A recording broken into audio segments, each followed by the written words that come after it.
Norsupallo! Norsupallo on iloinen ja huumorilla täytetty peli. Tää pallo on kyllä ilmalla täytetty eikä kaasulla.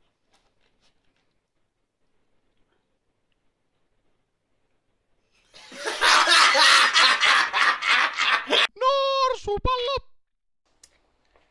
Niin. Meillähän on tässä norsupallossa pieniä sääntöpoikkeamia jalkapalloon nähden.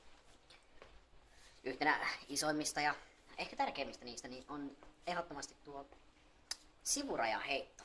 Sitä ei siis ole, vaan sivurajaheiton sijaan meillä on sivurajapotku.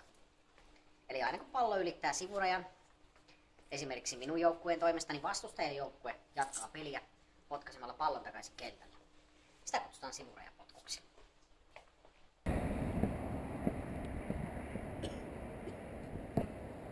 Hyvä Tero. Sit vede vittu maali.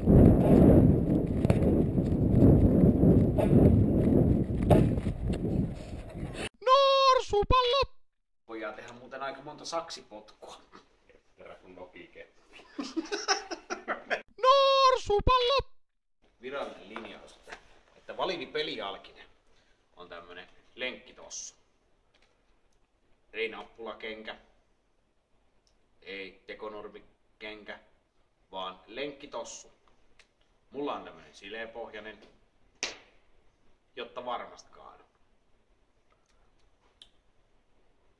Nää luistaa hyvin.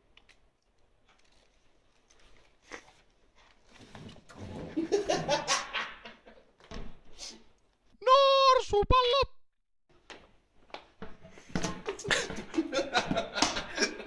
Miten tää toimii? Tää toimii silleen, että molemmat on siihen pistettä vasta tuossa. Ihan voitte olla tosi lähekkäinkin. Silleen vaan, että pallo mahtuu välistä. Ja kun joku pallo on pompannut tosta ilmaa, niin silloin käy. Okei.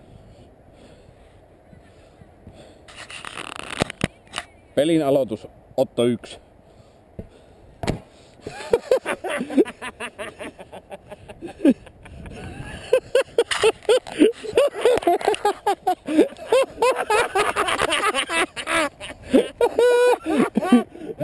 Norsupallo! Ja kun on hyökkäystilanne päällä ja meillä ei ole maalivahtia,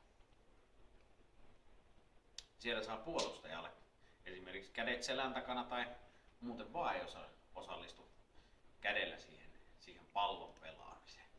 Tai esimerkiksi tilanne, missä potku tulee tuolta tällä tavalla. Ja otin pallon käteen.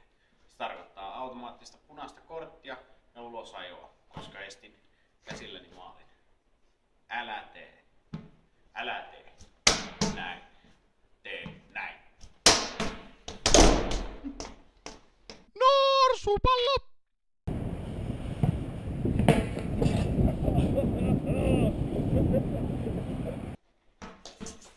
Vittu Zinedine Zintonic. Norsupallo!